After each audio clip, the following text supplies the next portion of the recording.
கை வைக்கிறது வந்து இப்போ நம்ம கை கட் பண்ணிட்டோம், பாடி ஸ்டிச் பண்ணி வச்சுருக்கோம். இப்போ இந்த கையை வந்து நம்ம சரியாக வந்து எப்படி வைக்கிறது, இப்போ நம்ம வைக்கும்போது இப்போ தைக்கிறோம் இல்லையா, தைக்கிறப்போ ஒன் சைடு எக்ஸ்ட்ரா வருது. அந்த எக்ஸ்ட்ரா வராமல் இருக்க நம்ம என்ன பண்ணணும், எப்படி பண்ணணுன்றதை இப்போ இந்த வீடியோவில் பார்க்கலாம்.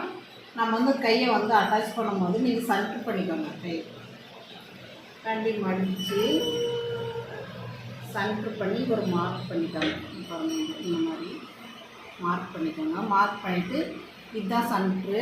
இப்போ இங்கே ஷோல்டர் பிடிச்சிருக்கோம் இல்லையா, இது சன்ட்ரு. இது ரெண்டையும் சேர்த்து இப்படி சன்ட்ரிலே வச்சு ஸ்டிச் பண்ணுங்கள். ஆரம்பத்தில் இப்படியே பண்ணி பழகுங்கன்னா அப்புறம் லாஸ்ட்டு வந்து நல்லா தெரிஞ்சுக்கின பிறகு நீங்கள் ஸ்டார்டிங்லேருந்து எடுக்கலாம்.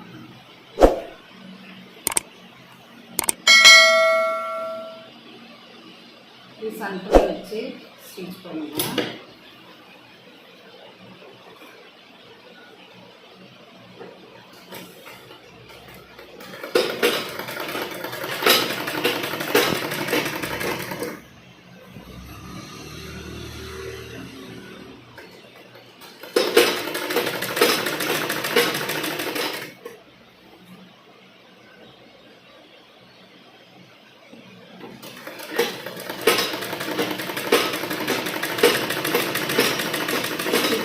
அந்த சைடு எடுத்துக்கோங்க. இந்த சைடு வந்து எடுத்துக்கோங்க.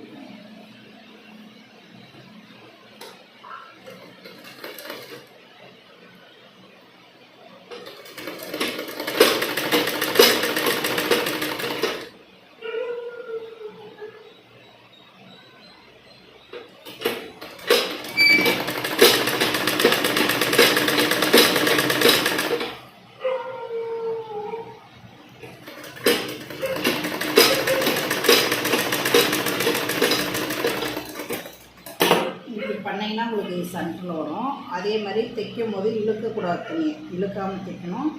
அப்புறம் உங்களுக்கு இந்த எக்ஸ்ட்ரா இருந்தால் கூட அது கரெக்டாக நம்மளுக்கு இந்த இடம் வந்து பாருங்கள் நேராக நிற்கும். பாருங்கள் கரெக்டாக நிற்கும். நம்ம வந்து அதுக்காக இதை சென்டர் பண்ணி கரெக்டாக எடுக்கணும். அப்படி எடுத்தால் தான் நம்மளுக்கு கரெக்டாக இருக்கும். அப்புறம் எக்ஸ்ட்ரா இருக்கிறத நம்ம கட் பண்ணிவிட்டு இதை ஜாயின் பண்ணிக்கலாம். இப்படி தான் கை தைக்கணும்.